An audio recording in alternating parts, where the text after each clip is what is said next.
Hi, everyone. This is America Adapts, the climate change podcast.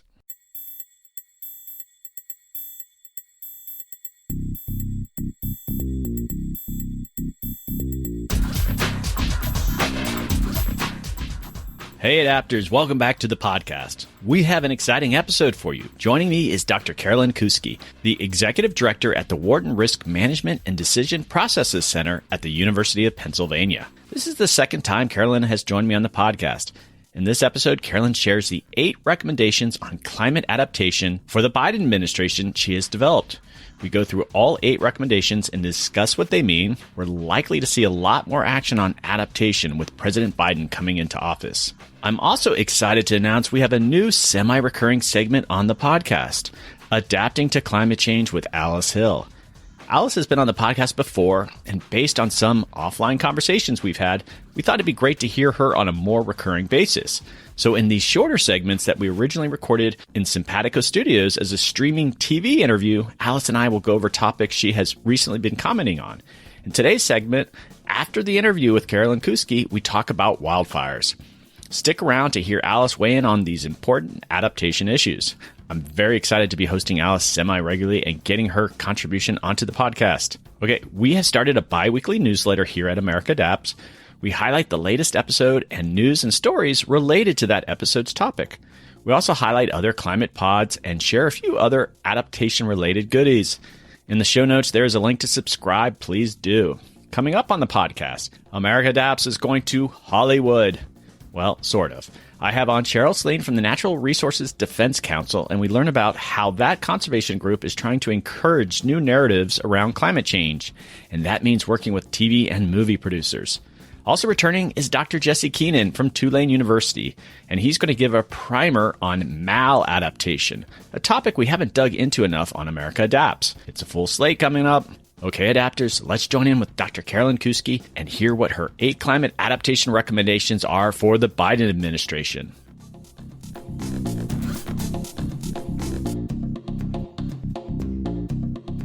Hey, Adapters, today I have a very exciting episode. I am talking with Dr. Carolyn Kousky. Carolyn is the Executive Director at the Wharton Risk Management and Decision Processes Center at the University of Pennsylvania, where she also directs the Policy Incubator. Hi, Carolyn. Welcome back to the podcast. Hi, thanks so much for having me. All right, I'm really looking forward to the conversation we're going to have today. Even though you've been on before, I think it's important. Could you just briefly explain what the Risk Management and Decision Processes Center is all about? Yeah, sure. We are a research center affiliated with the business school at Penn, and we do a wide variety of research and policy and student engagement work on issues of risk management. And increasingly, that focuses on climate risk management, since those are some of the biggest risks that society is now facing. In our previous conversation, we talked a bit about wildfire risk, and I think even since then, we've seen quite a bit of wildfires. And so you've probably been pretty busy at the center.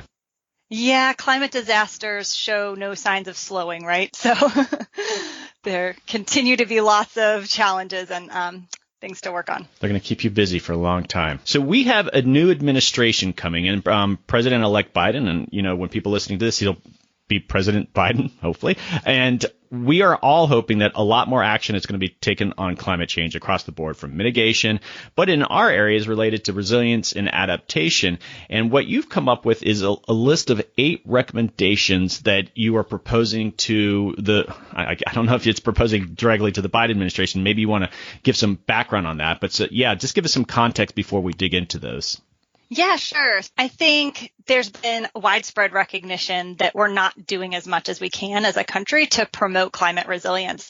And while clearly the first order of business should be to stop making the problem worse and, reduce our emissions, and the incoming administration has already, made a number of announcements about those types of policies, we're going to continue to see these escalating climate-related disaster losses. And so what I put together here is, I think, one possible roadmap for how we can start building that culture of resilience across the country that we're going to need as these impacts just keep getting more severe. And I guess a little bit more background. I'm guessing with some of these recommendations, we probably saw some of it going on in the Obama administration, but they've sort of taken a back seat in the most recent administration. But were there new things that I guess that came up in the last few years that really informed what you came up with here? Yeah, that's a good point. This is a collection of ideas. They're not all just mine. You'll see if you look at it, I link to lots of other proposals. Some of these issues are things that have been known about for quite some time. Some of them are going back to things that had been done in the Obama administration, like the flood risk management standard, for example, that the Trump administration rescinded. Others are completely new ideas. Yeah, so I think there's a whole range of things here, and there's been a number of scholars and NGOs and other folks involved in climate adaptation and disaster response that have really been accumulating the set of policy challenges that we have to deal with in this space. And so what I tried to do is pull all of that together in sort of a comprehensive approach to federal policy. And I should stress this is about federal policy for climate resilience. There's, of course, complementary things that need to be done at the state and local level as well. But this is geared at federal agency and things the administration can do, but also things that Congress could do. And I really applaud you because a lot of people kind of get in their silos. If you think about just flooding policy, and some people who are in that space aren't even thinking necessarily about climate resilience and such. And so you've done a great job threading these into hopefully a coherent narrative that the Biden administration could act on. So I think you to be applauded for making this effort. Well, thanks. Yeah, I was trying to kind of knit it all together, like you said, in a way that would kind of create a comprehensive approach. Okay, well, let's just dive into these. And I'm going to ask you some follow-up questions on, individual ones, and others we'll just maybe kind of, you'll explain what they are. But I'm going to read them, and then you're just going to give some background on what each of them have. And there's a lot more. And for my listeners, I'm going to have a link to the original piece that you shared with me. So, you're not going to list every single sub-recommendation, but you can read through those. And it's not a long piece. I highly recommend that everyone take a look at it. But let's starting off with number one is provide just disaster mitigation and assistance. Yes. And I've been told since then, I probably should have said provide equitable disaster mitigation so that people had a better understanding of what I was getting at here. But there's now a really large body of research that shows that lower income households, minority households suffer disproportionately from disasters, and that our policies really aren't giving the assistance needed to these more vulnerable groups. We know that when disasters occur, it can, threaten the financial security of these households and create all sorts of negative impacts for their well-being. And so I think there's a suite of policies together that our federal government could do to help target disaster assistance more effectively at the people who need help the most. So just at a high level, very few of our disaster response policies are actually means tested.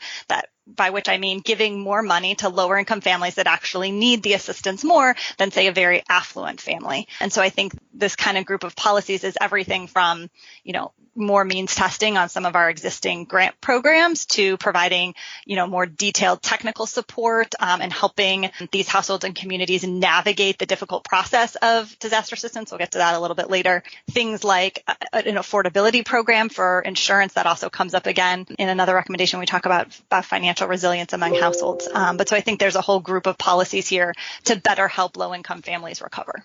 I'm just wondering, here's a little bit of a rabbit hole we'll go down on this first one, is I did an episode where I interviewed some folks in New Orleans, and I had a chance to talk to a transgender man, and he had brought up how difficult it is for that community. I know this is a very small population, but we obviously, if it's going to be a just equitable approach, have you heard anything? Because what he explained, and it really just kind of blew my mind, is that the transgender community, they have trouble getting even things like identification. And so the things that you're recommending here, as the government really starts to factor in them, if you can't even get basic identification, you can't start plugging into these assistance programs that the government would potentially even offer. Have you heard anything about that community? I haven't from that community specifically, but I'm not surprised by it either. And it might point to sort of a bigger issue with this, is that I think that there are a number of different specific communities that can run into challenges with the rigidity of some of the requirements around our assistance program. So what's coming to mind as I hear you talk about that is, for example, after Hurricane Maria in Puerto Rico, we know that there was challenges with aid because many people couldn't provide the type of title demonstrating ownership to their land that was required to get the assistance. And what we really need is to have policy alternatives in place so that that doesn't then hamstring the entire process. So you can still get the need, the funding or access to the programs or whatever it is. Yeah. So I think that would be very important to help that community. Excellent. Okay. So let's go to number 2, make recovery easier. Yeah. So I started to hint at this.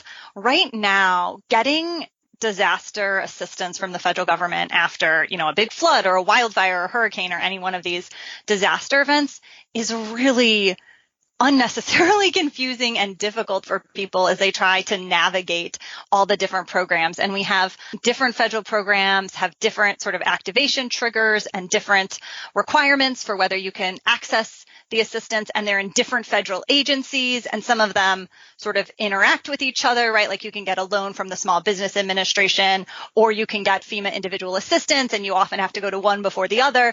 But all of this kind of confusion and different criteria, there's not an easy way for a disaster victim who we should say, if you've just been, or disaster survivors, FEMA prefers to say, which is a better way to say it.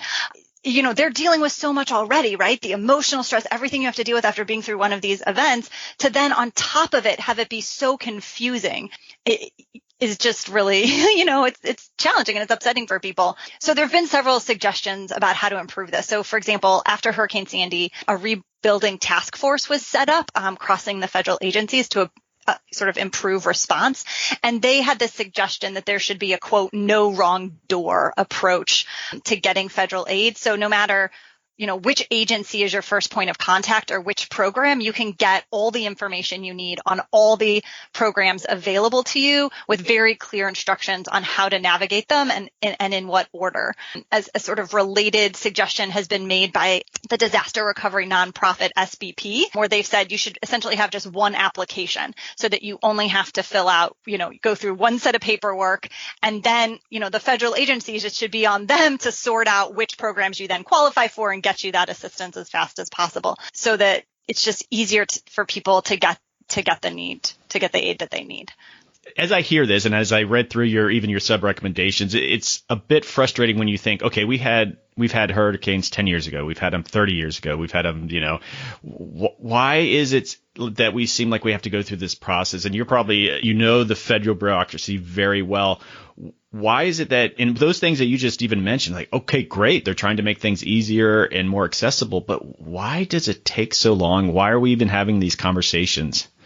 That is such a good question. And I wish I knew the answer to it, because some of these forms seem to me so straightforward and sort of common sense, right? I think one of the challenges is that this requires a much deeper level of interagency coordination than is going on right now, right? And so we need, FEMA, SBA and HUD, as well as maybe some of the other agencies that have smaller disaster programs, but nonetheless might be important in any given disaster event, to all be coordinating. And like right now, there's no protocols, I don't think, but this is really a good question for someone more steeped in sort of the federal bureaucracy of these agencies than I am. But I don't think that there's any sort of data sharing agreements between them right now or ways to coordinate their programs. And that really should be done. And I think actually sort of a very high level recommendation I would have is that there should be an interagency group that's coordinating all disaster response. And it should be standing and, in existence all the time. Because you see this sort of frustrating thing where, like the Hurricane Sandy task force had some great ideas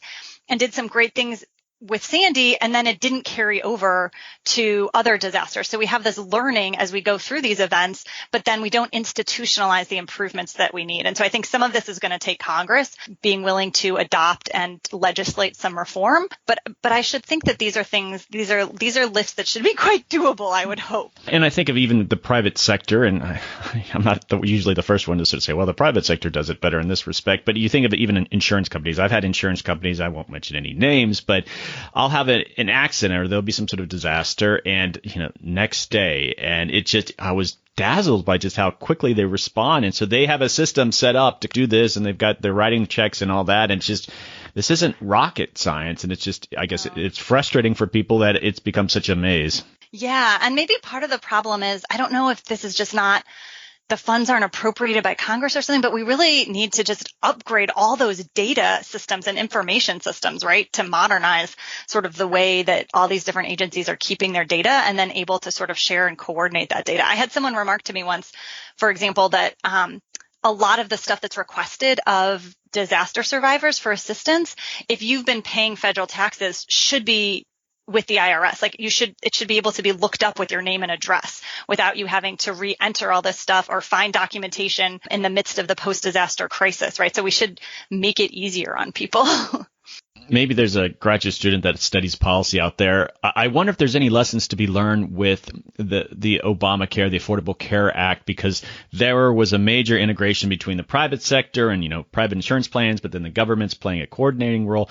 And for all the criticism that it's received and it's being attacked, my wife does most of it, but it's a pretty simple process in some ways as you're trying to find insurance and you're figuring out fees. And I think some of the recommendations that you have later on, you get down to that level about, the way people can interact and get funding. And so I wonder if there's any lessons to be learned from the Affordable Care Act and how they've created a dashboard in the system to try to get these programs out to people. So anyway.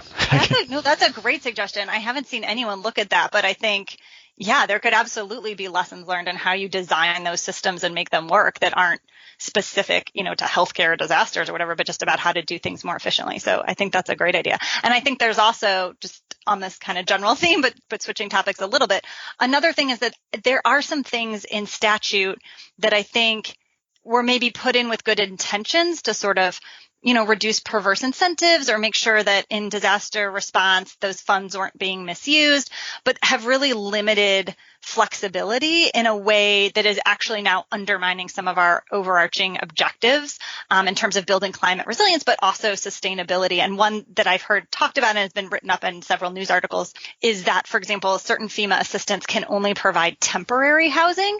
You hear about the FEMA trailers and stuff, but it might often be actually cheaper to do some quick repairs on homes and get people back into their own home, or to invest in housing that might ultimately not be temporary, but is sort of the base housing. There's been some very interesting proposals out of design schools for modular housing. So you could kind of get people into something really quickly and then build it out over time.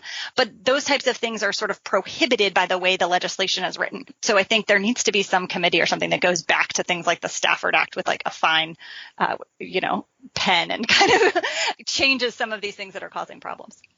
Okay, let's jump to number 3. Improve the financial resilience of households, small businesses, and communities. Yeah, so this is something that I spend a lot of time thinking about, actually, because I'm maybe one of the few people that's really captivated by thinking about insurance markets. But, there's now a lot of research that has kind of linked the ability to recover financially from a disaster event to all sorts of broader aspects of well-being, which I think intuitively makes a lot of sense, right? Because, a disaster event can destroy your possessions and your home. And if you don't have the funds to, rebuild, replace things, get back into safe housing and so forth, and even the process of doing that, right, is taxing. It causes mental health impacts. And if you don't have the funds to do that, then all sorts of negative things can start happening to families, right, where you have to maybe take on excessive debt, or you have to divert expenditures from other important things to pay for the disaster. So maybe you spend less on healthcare because you have to use that money for rebuilding. And so it's really critical so I sort of think of having the money to get back on your feet after a disaster as really foundational to all other types of resilience. And the problem is right now, lots of people don't have that. They don't have the financial resources. And so there's a number of ways you can get funding after a disaster, right? Maybe you have enough savings in your bank account. And for really affluent families, they might be able to just, take their savings and pay for their rebuilding. Unfortunately, that's not most Americans. Most Americans do not have enough just sitting around in the bank to pay for the thousands or tens of thousands or even more when you face a really severe disaster event. So that's a problem. You could maybe take out a loan. And actually our first line of defense, as we sort of mentioned tangentially a few minutes ago, is a loan from the Small Business Administration. Those are loans given to households. But research by a colleague of mine has found that those loans actually tend not to be available to some of the people who need them the most because they don't meet debt to income or credit score requirements. So a lot of lower income families will be locked out of access to credit, and maybe it wouldn't have even been helpful for them anyway. So again, savings would be great for the affluent, and credit is really helpful for maybe middle or upper income families,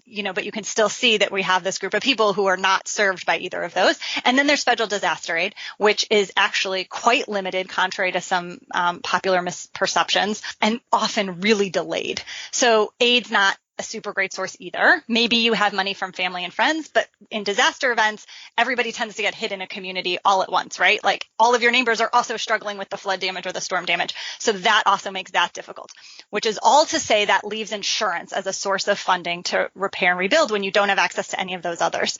So that's why I think insurance is such a critical part of the sort of climate resilience equation.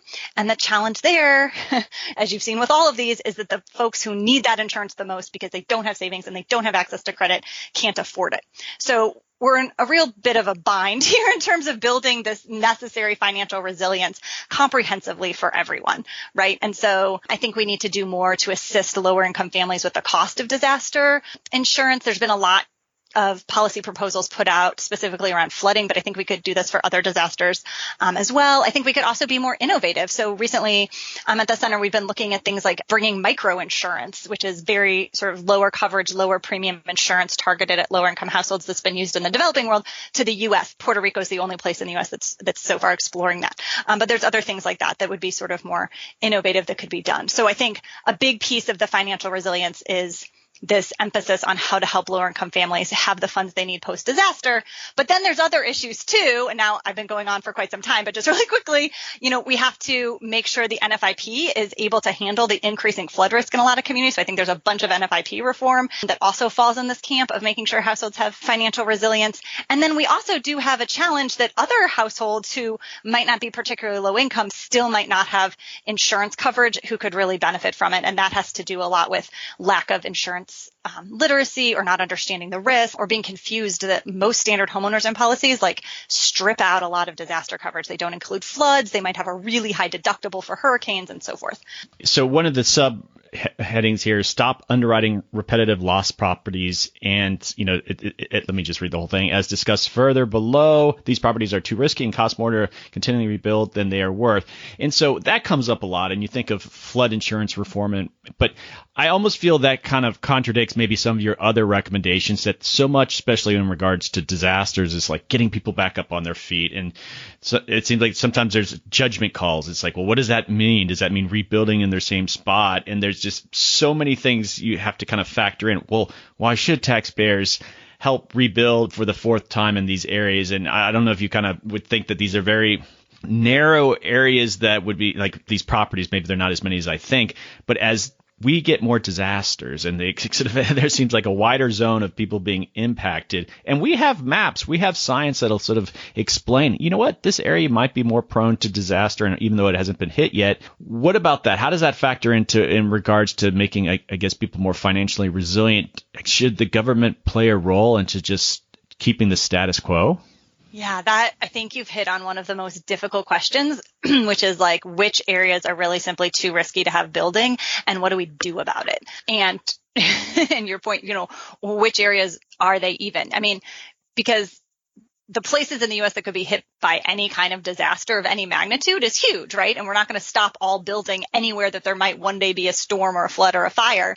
On the other hand, there are areas that are getting hit over and over again, and we know are extremely high risk, so high risk that they're getting to the point where they're really not cost effective to have there. So you mentioned the repetitive loss properties in the flood insurance program, and these are homes where we spend more to rebuild them than they are even worth, right? And so I think there are narrow bands where, and that question is how narrow, and I haven't seen actually any really good mapping on this. So maybe this is an interesting research question is try to identify these areas to your point, but where it really isn't economic to be building there. And the question is when we have people in those locations, how do we help get them out? And what's the sort of fair way to help get people out? And so this gets into sort of thorny questions as well along the coast of, of sort of retreat in the face of sea level rise too, right? And the federal government simply can't pay to relocate everyone who's going to have to relocate in the face of sea level rise and increasing disaster risk. There's just not enough money. So the question then is, well, when and how does the federal government pay for it?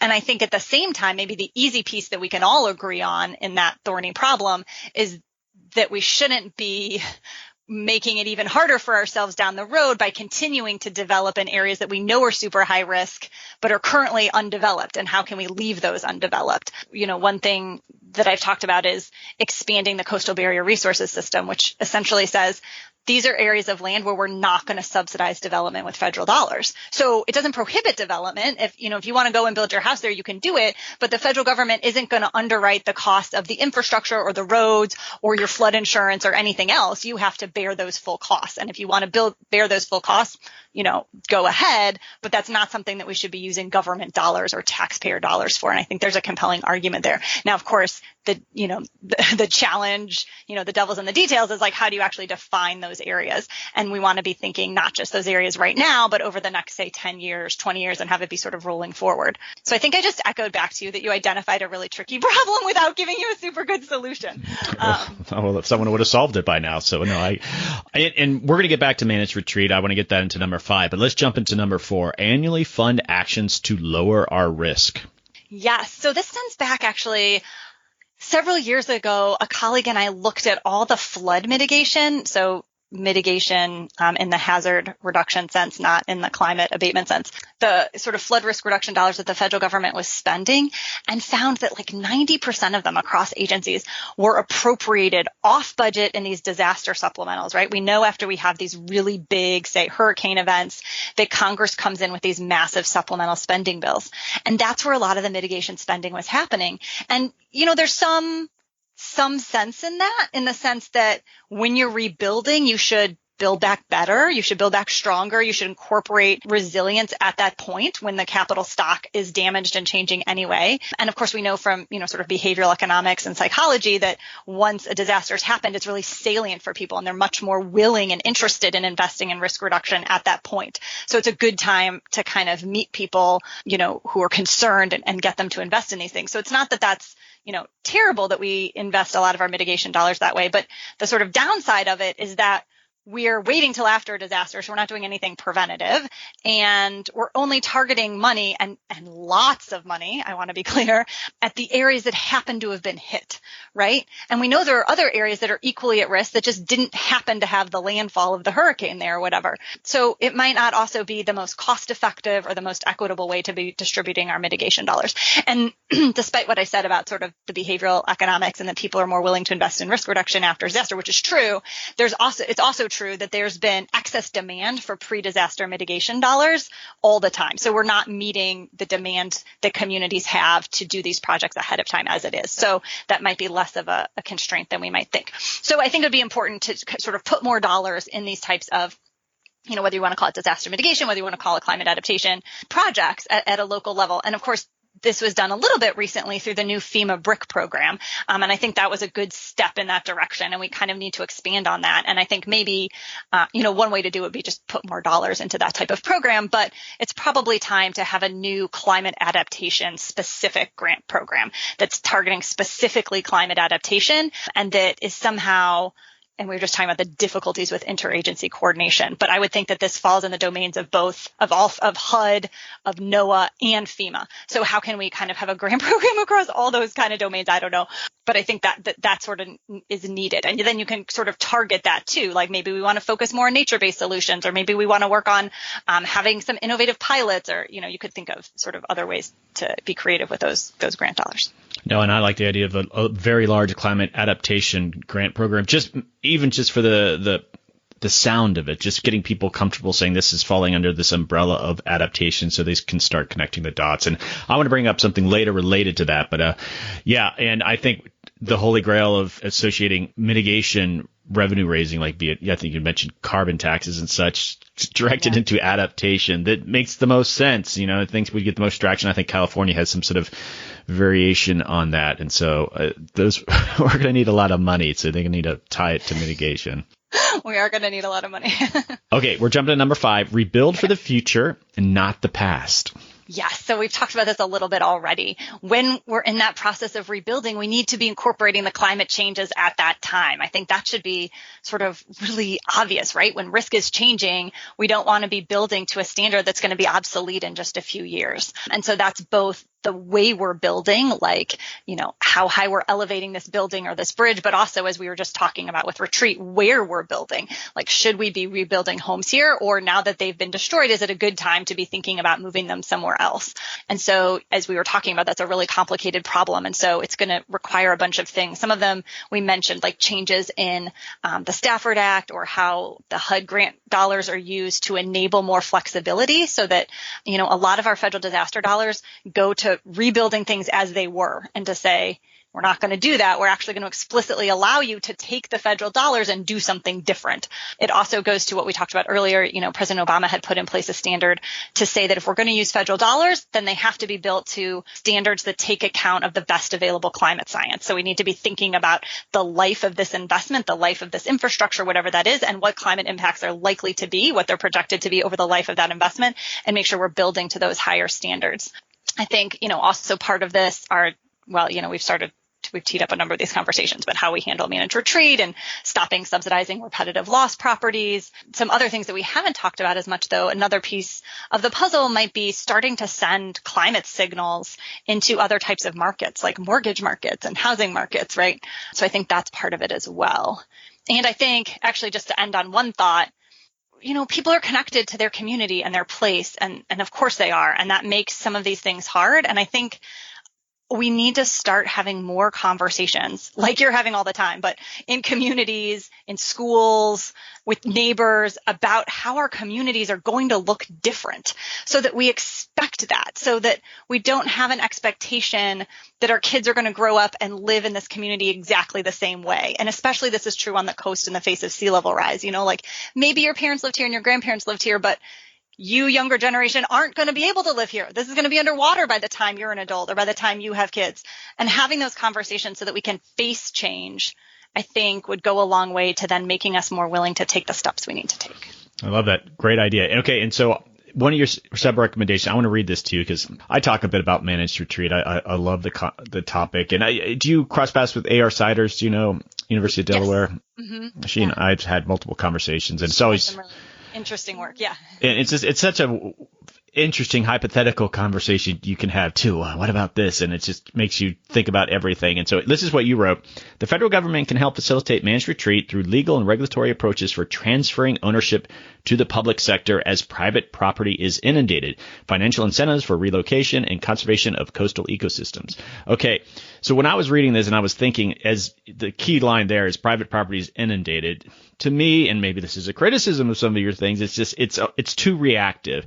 Wouldn't we want a lot of these decisions to be made way, way in advance? I'm talking decades in advance. And so what I'm thinking is, do you mean inundated in the sense of like a storm event? Or as I'm sort of visualizing, okay, well, 5 feet of sea level rise is not happening tomorrow, but we should have the wisdom to sort of say, well, we're going to see this over the next 20, 30, 50 years. Let's plan today for that.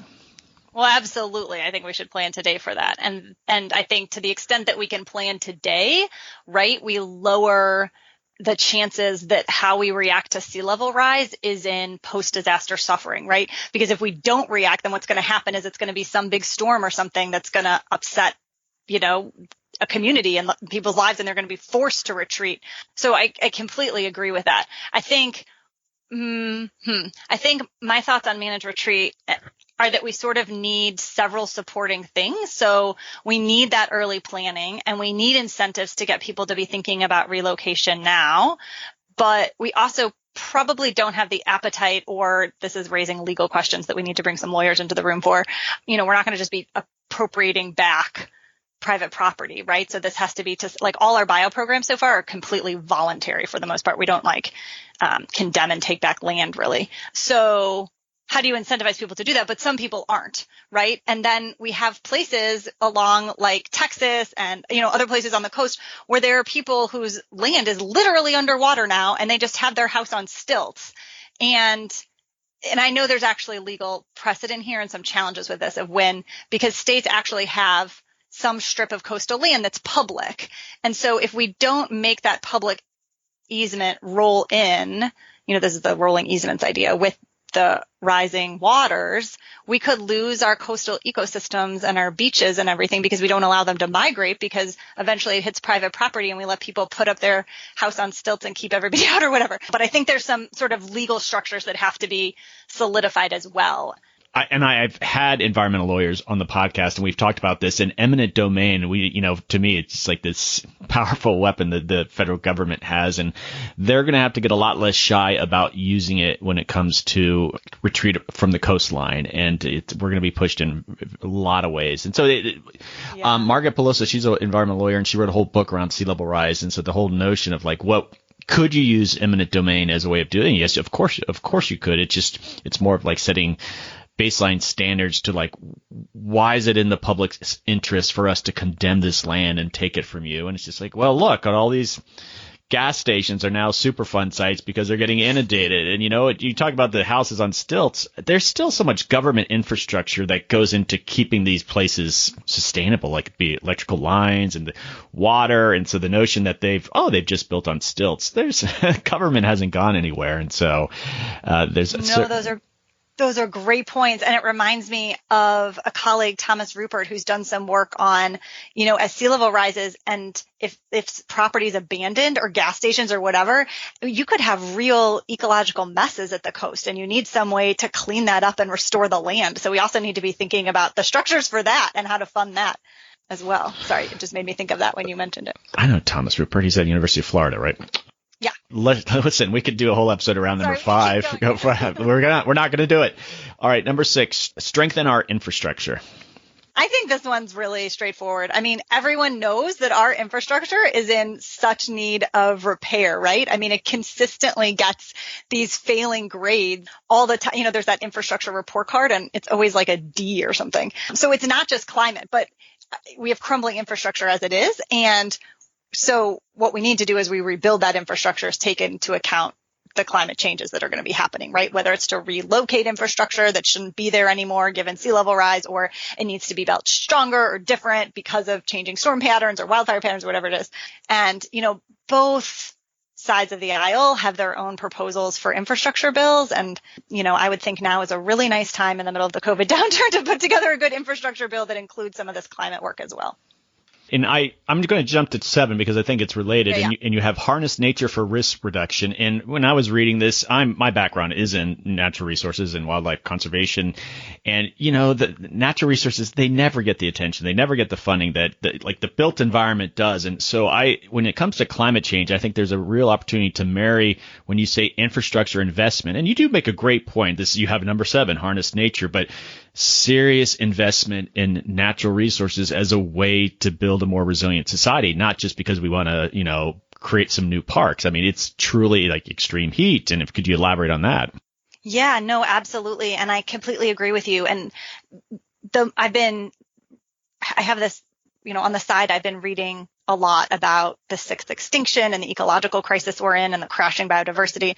And I think, that crisis is actually sort of on par with the climate crisis, and addressing both of them together in solutions like nature-based solutions that could help, improve and restore our ecosystems and help better protect us against climate-related disasters, I think just makes so much sense. So these are things like you talked about, like, coastal wetlands and mangroves, buffering storm surge, or, like using green infrastructure in cities and green roofs and, greater use of urban parks to help combat urban heat island effects. We know urban heat's going to be getting a lot worse as the climate warms.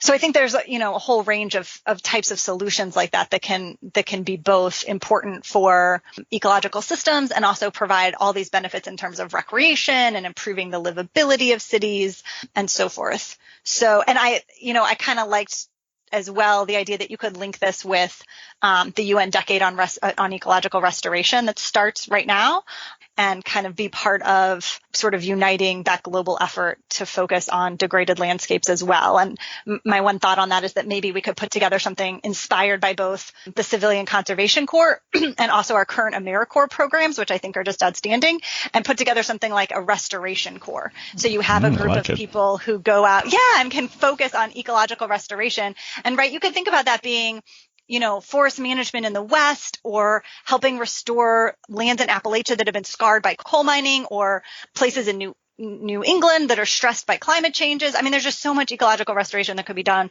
around the country that I think would be helpful and put people to work right now when we know people need it. And I think, interestingly, as I was kind of exploring this idea, I learned that the UK is actually trying to do something very similar to that too. So it seems to be an idea who I hope's time has come. Yeah, unfortunately, the U.S. doesn't play very nice with these UN-related things, unfortunately, though obviously very admirable. Yeah, I want someone to kind of step up and just make the argument that if we're going to climate-proof our natural environment, there's going to be such, benefits for humanity, and sometimes it gets sort of caught up in sort of sub issues, and we need more parks for people to visit and such like, and it's much bigger than that, and it's almost its own insurance policy. It's like, you're investing in trees, and when you're thinking about biodiversity and stuff, and you're just buying yourself opportunities and options in the future by preserving these natural areas or even restoring them, like you said. And so I like that. I mean, these are the life support systems of our planet. We depend on them. So yeah, I like the way you phrase that as an insurance policy for us. Yeah. Okay. The final one here. Wrap it up with 8. Yeah. Right. Okay. Number 8, pay for resilience investments by fighting climate change and inequality. Yeah. So as you noted a few minutes ago, a lot of these ideas cost money, and some of them cost a lot of money.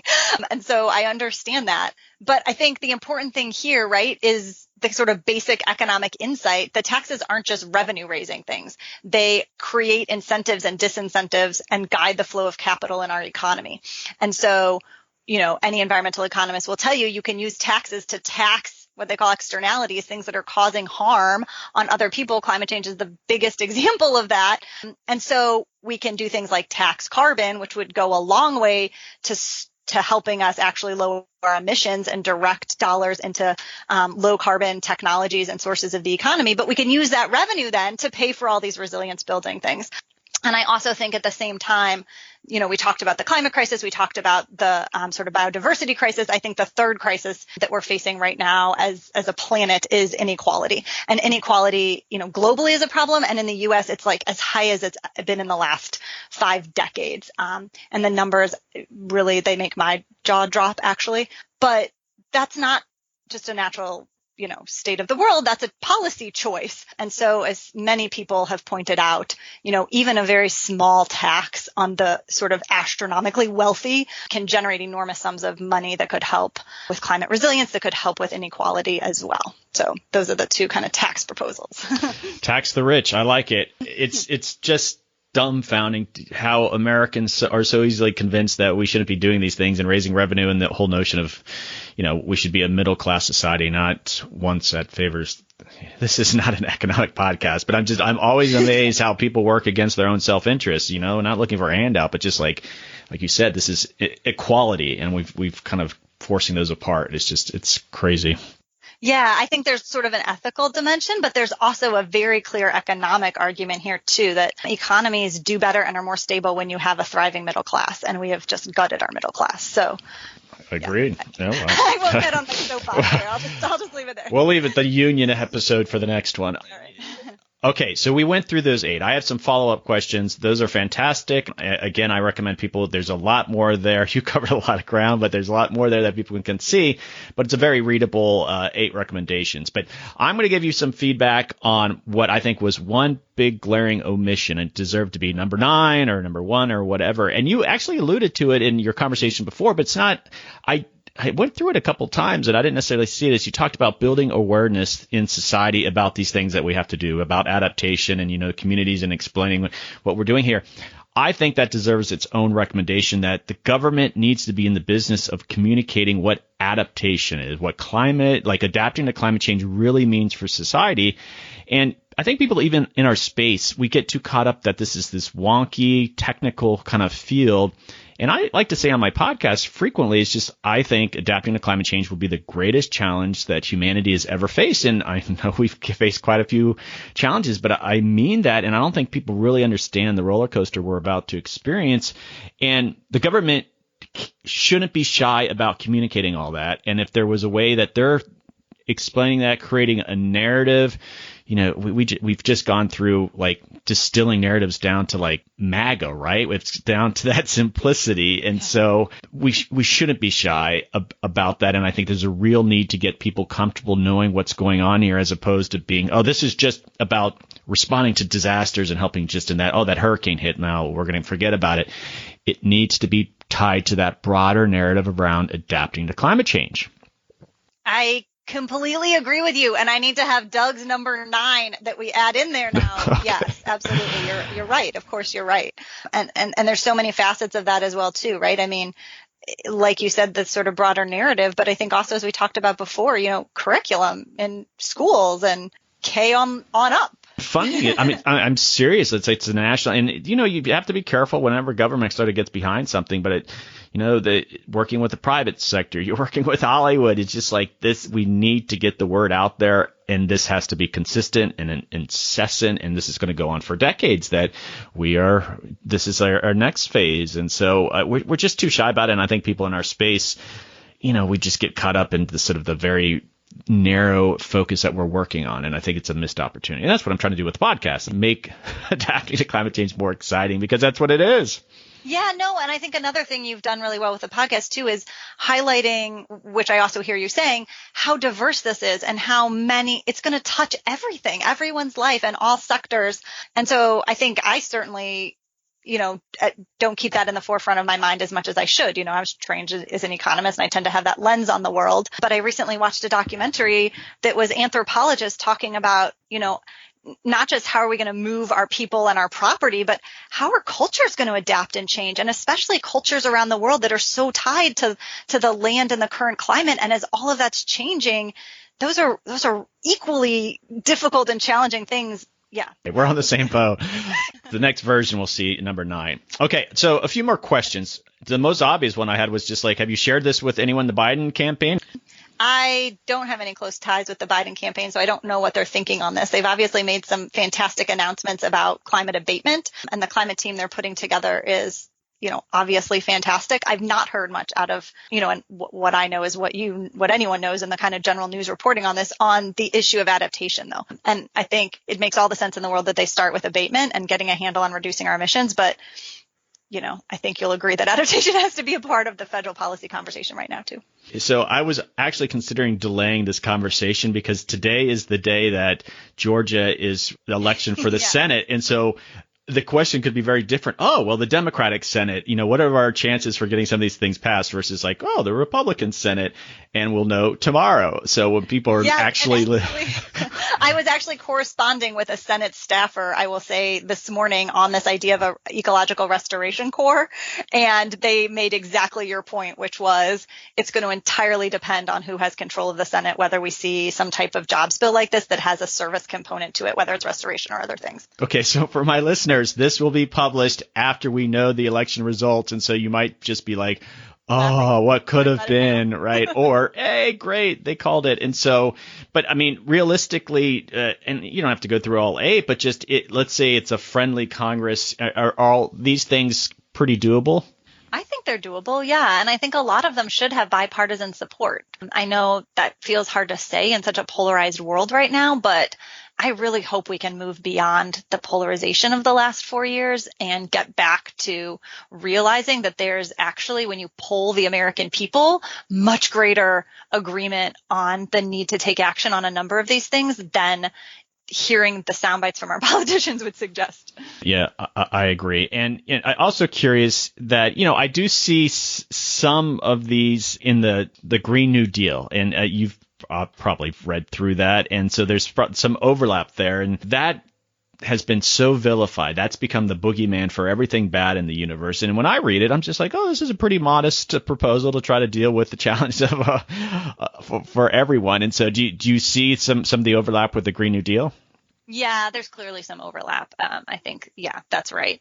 And I think the sort of broad idea that we should harness the current moment as an opportunity to start really addressing the crises is how we should all be thinking, right? So COVID has been a huge hit to our economy. It's been so upsetting for so many people having to deal with all the health impacts. And it's time to kind of tailor our policy to get us out of this pandemic crisis to also start addressing these other things, which I think kind of underlies some of the Green New Deal philosophy, right? We need to help people who are struggling economically right now, but we can do that in a way that promotes a transition to a lower carbon economy and starts building climate resilience. And a lot of this is just branding. The poor guys with the Green New Deal. Again, like I think it's a relatively modest, I mean, it's ambitious, but it's modest in a lot of ways too. But all of a sudden it's become this boogeyman. Oh, the Green New Deal is socialism is going to destroy your lives. And so whatever you do, like if this, gets more traction here, just come up with some clever name like, 8 ways to get a massive tax cut, completely unrelated to what it is, but just they can't vilify your title, so. Yeah, that's true. Something that resonates more. I'm not sure resilience actually resonates much with anyone, but I was on that same idea though. I just this weekend, my family watched the movie Hidden Figures, which I know has been out for a number of years, but we finally saw it. Yeah. But through the whole thing, I was thinking, the way the country came together around the Apollo project with just such a cooperative spirit is exactly what we need right now around these challenges. And I think part of that is branding, right? And that we're in this together, but we can get out of it together and make our society better. So I don't know. We need a good spokesperson. I'm too wonky to be the spokesperson. We need someone else who can. I totally agree. And I think the Democrats and, sort of liberal politics in general, that just there's so much nuance and there's so much wishy-washiness around things that it just, people don't react very well to that. Someone just needs to seize the narrative and just be confident in it and say, we have to adapt. This is happening, and just not be apologetic and qualify the heck out of it. That's just what happens. And that's just our natural inclination, right? We're just like, well, there's some nuances. No. We have to do this. And that's definitely the nature of researchers, right? To be sure we're very transparent about every, yeah. I know we'll get there. Hopefully it won't be more reactive in an emergency situation, but if we get the right stars aligning, we'll do it. But all right, listen, as we wrap this up, this has been fantastic. I've learned a ton, and I hope, I have a lot of people who listen who are in government and such. I hope they look at these things and take these things and bring them into their own day jobs and such. But I think what we should do maybe is in a year, we get you back on, not to say that we have to wait a year to have to get you back on if there's other things, but we kind of assess. We look at these and we kind of look at what the Biden administration has done. And Congress doesn't necessarily have to act for the Biden administration, the executive branch, to act on some of these things you're talking about. And maybe if you're doing that too, is you're like, what, I'm tracking these things, we kind of give a scorecard, or we have that conversation of where we are maybe 12 months from now. I love it. I think that's great. Awesome. Let's do it. And hopefully it'll be a happy conversation.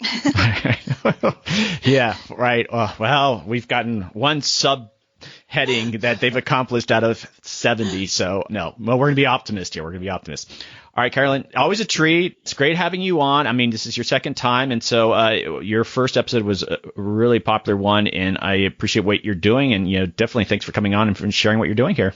Yeah, thanks so much for having me. I love chatting with you. It's great.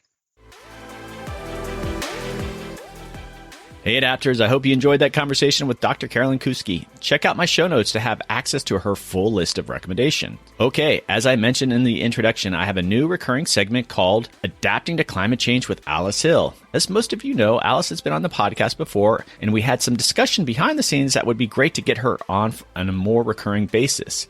So semi-frequently, and we're still figuring out how often, I'll include a shorter interview with Alice based on some of the work or topics in the news after one of my full episodes. I recorded these originally on Simpatico Studios, so if you want to see this as a streaming TV interview, check that out. Okay, let's check in with Judge Alice Hill.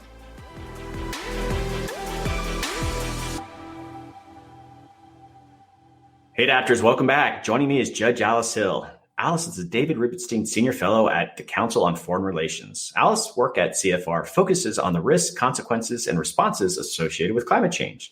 Alice previously served as Special Assistant to President Obama and Senior Director for Resilience Policy on the National Security Council staff, where she led the development of national policy to build resilience to catastrophic risks. Hey, Alice, welcome back to Simpatico. Oh, thank you. Glad to be here. Long time no see. All right, we're going to talk, this is going to be a shorter interview with you, but we want to bring you on and we're going to talk about some of these subjects that you've been speaking out on. And you recently wrote a piece on wildfires. And can you share what you were trying to say in that article?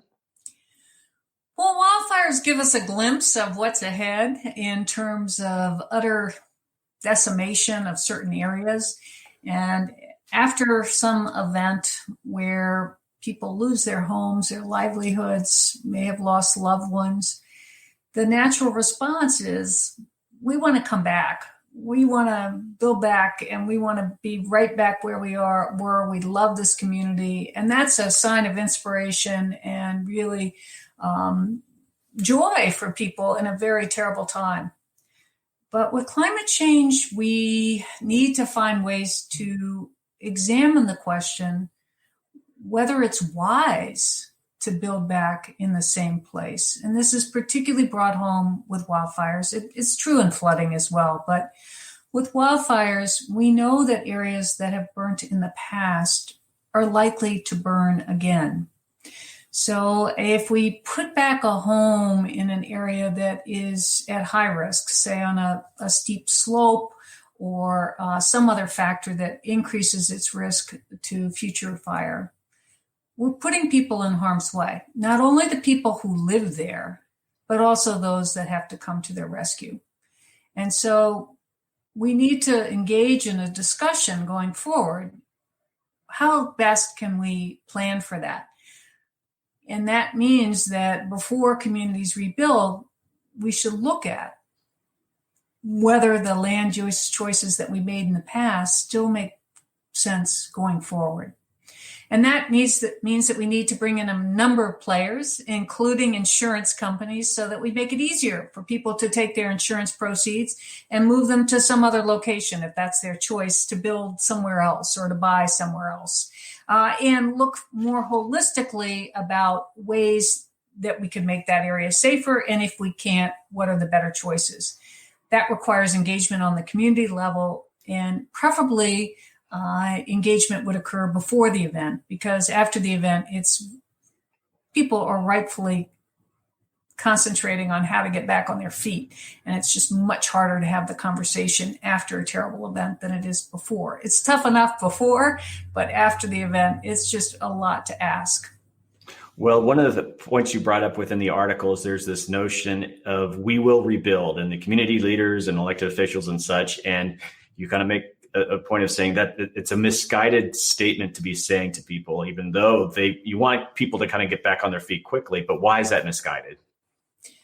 Well, it may be putting them at risk. And with wildfire, unlike flood, we don't have a national wildfire insurance program. So let's say you do rebuild. Those people may discover that because their home is already at high fire risk, insurance is basically the cost is not sustainable. And that becomes then an investment in a home that is difficult to sell because you can't get insurance on it.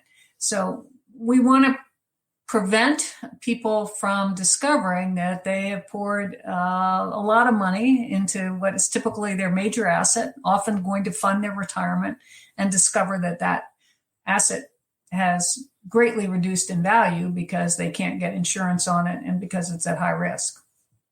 So there's this notion too, and that people are living in, some of these states like California, in these local communities are actually encouraging people to live in these fire zones. And yet we're trying to argue that climate change is making these worse. And so there is that tension of like, well, we're really making some bad placement decisions on top of the risk getting worse. How is that communicated? Like people in, FEMA and those kind of groups, what are they saying? Or how do you discourage these local communities from allowing people to kind of build in these fire zones? It's very difficult. We've created in the United States a moral hazard problem, essentially, for local leaders, local and state leaders, because they make all the decisions about where people build and really how they build, what building code is applied. And their incentive typically is they want a lot of tax revenue so the city thrives or the community thrives. They want people to move in. It's going to be good for everyone. And so in some instances, they allow development in at-risk areas because people like to live in at-risk areas. We all like to live right next to the water. We like to live in the middle of a forest or next to a forest. They're beautiful spots. But actually they can often carry more risk. And so the local officials will permit this development. And in many instances, they don't want to insist on a very robust building code because it could increase the cost of the house. If you have to raise it up to avoid flooding, it's going to cost more. But then those local officials know that the federal government is often the final backstop. And if there's a disaster, the federal government will pay somewhere between 75 and 100% in many instances of that disaster. So it's a moral hazard. We're on the one hand, not insisting that those who are going to need disaster relief make better choices up front to reduce risk. And that's a conversation we need to have because it's unsustainable for us to just keep pouring money back into communities. They rebuild exactly as they were, and then an even worse event comes, and of course the whole thing's demolished again. That's unsustainable. That's not really hard math for anyone. So we need to push investment into risk reduction to be prepared for climate worsened events. Okay, do you feel the government should stop buying out properties at some point? And when will the cost come to a reckoning? No, I believe in government buyouts. I think that they should be means tested, and I think we should put some conditions on them. We are beginning to see that. For example, the Army Corps of Engineers in its work on dune replenishment basically said everybody's got to agree to this or we're not going to invest in doing this, because if you leave a gap in the dune, it's, the water's going to wash through. So same thing with buying out homes. If we leave one home that still needs water, power, roads, but all the other homes are left, that still doesn't really make sense. But if we determine this strip of land, there are 8 homes on here, if all 8 agree to go, we will buy them all out and then we'll go for that. And that is a new move that we've seen more of that. That puts pressure on the local officials to say to those 8 homeowners, if there's one that doesn't want to go, okay, well, we're going to take your house by eminent domain. Again, a really difficult conversation, but it doesn't make sense for us to buy a few of those homes and leave the rest there. That shouldn't be federal taxpayer money doing that, in my opinion. I should know this, but I've only recently moved to an area where wildfire is a risk that, in the East, and you have the like official terms like 1 in a 500-year flood, 1 in a 100-year flood. And they use these when they're like deciding where people live. Is there anything equivalent for wildfires that there's an overlays and such? I know they have wildfire risk, but like that, level. Yeah, there are maps. We don't have mapping of the entire United States. Now we have mapping of flood for the entire United States, thanks to a private foundation. The First Street Foundation actually got the job done, including future climate risk. So anyone who has their address can, and I think realtor.com is now covering this. You can type in your address and see what your flood risk is. Very useful tool. We do not have that for fire. We have mapping. California probably has the most sophisticated mapping, but they don't map for future risk. They do map for historical risk, and they give rankings, extreme, very extreme. I've forgotten the exact rankings, but you can easily figure out where your home is. It's not parcel. It's not home by home. It's generally at higher granularity than that. But with fire, home by home, you can't know because it depends on when the embers are, whether the embers enter your home. And if you've got 2 homes that are burning next to you on either side, probably there's a greater chance your home's going to burn because something's going to fly over into your home. A little different with flooding, the way that risk unfolds. Okay, so the recent wildfires in California and even Australia, it's been about a year and a half or so. How do you feel the media did in covering the issue and even linking it to climate change? Do you think they did a better job than they've done in the past? Yes, I think year over year, we're seeing much better reporting on climate change. Part of that is we have a couple of organizations, one notably Climate Central, whose mission is really to inform meteorologists about climate risk and to make it communicate better about climate risk. So they create all sorts of graphs, other things, not branded. They just say, here, go use this so you can tell the story. And the additional development has been the improvement in attribution science. It used to be, when I started talking about climate about a decade ago, I'd have to say very carefully, now, no event can be traced directly to climate, that we don't have the science for that. That's not true anymore. Very quickly after an event, the attribution scientists can calculate how much of this event the worsening of this event is attributable to climate change from warming. And so we can say with much greater confidence, identify which events are climate worsens. And I'd say it's now the vast majority of these events are climate worsened. My last question was going to be if planners or like local officials wanted to go somewhere, but you just explained where they could go to learn more about some of these threats and such. And so Climate Central is a good one. Well, it's great, Alice, that you're covering these issues in these articles. You're bringing focus on very specific issues. And I think that's a very practical way of getting that information out there. So thank you so much for coming on. Thank you. What a pleasure.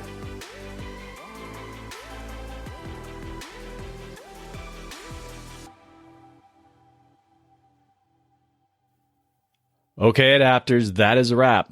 Thanks to Carolyn Kousky for coming on the pod.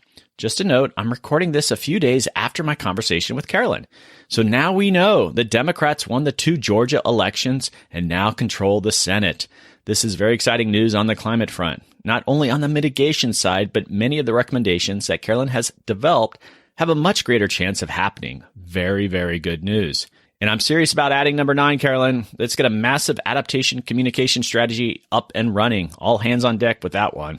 And thanks to Judge Alice Hill for coming on in what I hope is the first of many interviews. It's been great getting to know Alice. I'm very excited to include her on a recurring basis on America Adapts.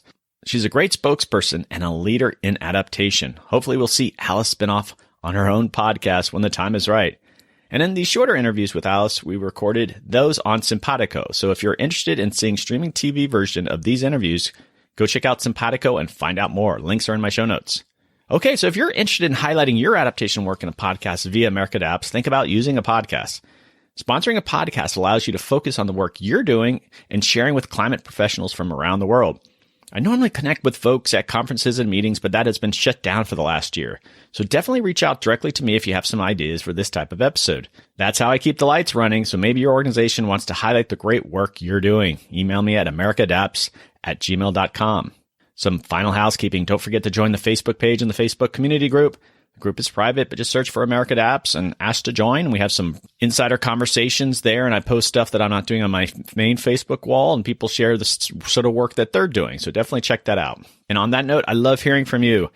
Take the time to email me just to say who you are. And if you're in the field, let me know what you do. This is incredibly valuable to me. It helps me come up with ideas for shows, and it gives me a better understanding who's out there listening and who's out there getting benefit from the podcast. So please, I would love to hear from you. I'm at americaadapts@gmail.com. Don't forget to check out the website, americaadapts.org. Okay, adapters, keep up the great work. I'll see you next time.